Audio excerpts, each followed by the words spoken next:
If you didn't hear this, you should know by now that Governor Whitmer vetoed a bill that would prevent sending COVID-19 positive patients into nursing homes. How you could veto such a thing is well, it's reprehensible, frankly. Anybody knows if you're sick, you don't go to the nursing home. You don't go see your parents or grandparents if they're in a long-term care facility. If you're not feeling well, you just don't. It's common sense. And to send anybody there is ridiculous.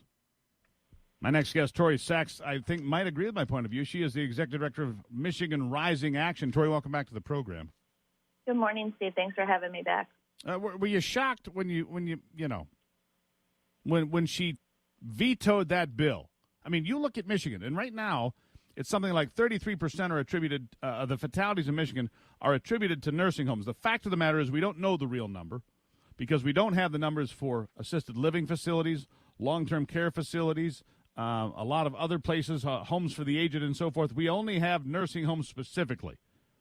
And I think that we did a miserable job here protecting the most vulnerable. I think the same is true in New York and New Jersey and other states that ordered infected people into these closed environments with the vulnerable. Your thoughts? Look, last week on Tuesday, so 1 week ago today, Whitmer's chief medical executive for the state, Dr. Jonay Caldoun, spoke at Whitmer's press conference on COVID-19 and said that nursing homes accounted for a majority of the outbreaks of COVID-19 the previous week. Now, this is the first time the state of Michigan had really released that kind of data about where... No, hold on. I want you to repeat that. Say that again. Last week, you're saying she appeared when? On Tuesday, so 1 week ago today, at Whitmer's press conference in the Romney Building in Lansing, Michigan, and said that nursing homes accounted for the majority of COVID outbreaks in the state. Now you fast forward 4 days. Now hold on. Is that currently or all time or both? That was in the previous 7 days. Gotcha. Okay, go on. So that was the first time they've released where outbreaks are happening. So, and they said, in the previous week, the majority of outbreaks were at nursing homes. Whitmer then takes action to, close some northern Michigan restaurants. She opened the Detroit casinos. That was on Wednesday. And then on Friday, Whitmer vetoes a bipartisan bill. So we had 19 Democrats join Republicans in the House and the Senate in voting for this bill that would protect seniors in nursing homes. So she vetoed it on Friday, called it political, called it partisan, which it was neither. And still to this day now, we know that outbreaks are still happening in nursing homes, and there's no action being taken.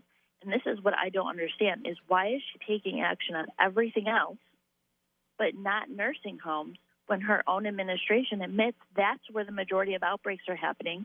And unfortunately, Steve, we know from looking at our state data that we do have and the national data, and nursing home residents are the most likely to die from COVID-19. That's exactly right. Let me give you an example, Tori, and that is in New York, where Andrew Cuomo, the governor there, who ordered his residents into nursing homes, that was a huge mistake. More people have died in New York State nursing homes from COVID-19 than have died in all of Florida through the entire outbreak. Yet they continue to trash talk Florida as if there's some big problem there compared to their own state that has 5 to 6 times as many fatalities and more fatalities in its nursing homes than Florida has total. So why don't you clean up your own backyard? And that goes for New Jersey, New York, Michigan, all of them. You can, and the other thing is this: Florida is very open about their numbers. Here's how many hospital beds we have. Here's how many cases we have. Here's where they are and where they're coming from. Why don't we know where they're coming from? Why don't we know how many assisted living facilities and adult care facilities have cases and how many people are dying there? Why do we only have the nursing homes? Because I'm going to tell you, in Minnesota, the number of fatalities in those places, 81%. In Ohio, 70%. And I'm going to tell you, we're going to be on par somewhere between 70 and 80%, just like every state around us. It's not 34%. We're being lied to. Go ahead. I mean, look, since April or May, the media, people like you and me have been calling for these data to be released. It has not been released. I think we really have to know I think we need Whitmer to say again this week, where were the majority of COVID cases last week, right? They put out the daily numbers, but for the first time, they've told us where is that happening? Is it restaurants? Is it nursing homes? Is it at, people's, family gatherings at their Sure. house? Like, tell us where these outbreaks are happening since you're doing contact tracing. Let me give you another example of what's going wrong here. As people attack Florida and it's all politically motivated. Well, you can't go to Florida; it's dangerous. So I checked. I looked at Orange County, Florida. Right, 2.3 million people.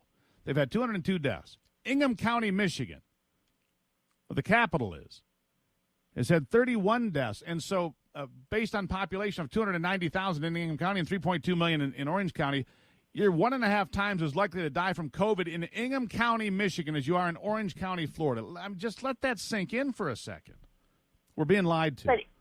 But is that because of the majority of outbreaks are happening in Ingham County in nursing homes? Well, I'm right. I would have no doubt. And I think we need to get to the bottom of that, because if it's still spreading in nursing homes, then we need to take action. I think Senator Pete Lucido from Macomb did a great job getting this legislation passed in the House and the Senate to protect residents of nursing homes. Like I said, 19 Democrats supported this. Everybody should be screaming from the ceiling that we need to address the number one problem of COVID-19, which is nursing home outbreaks and nursing home deaths, and protect the people who are most vulnerable to COVID-19. Agreed. I got to leave it right there. Tori Sachs with us. I greatly appreciate Tori, Executive Director of Michigan Rising Action. We'll talk again soon. Thank you so much. Thanks so much, Steve. We have a quick break now. Before we get there, though, remember